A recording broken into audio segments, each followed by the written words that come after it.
Greetings, it is a Friday afternoon, late afternoon, April 6, 2018. My hope to have this all grouted by Sunday evening is looking unlikely.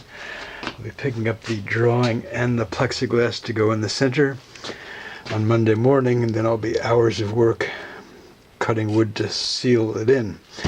But the grouting is going much slower than I would have liked, but there's only me.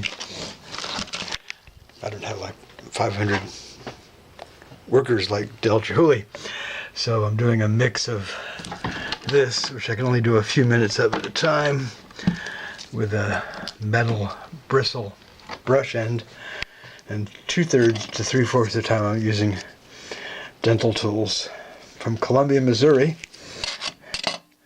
which I used for etching many years ago, and a speedball like carving tool as well, but it's very slow. So, to be continued. I was thinking, well, maybe I could do I'll just do a separate program of this work and the photo that was the source inspiration for it in the community room here. All right, stay tuned.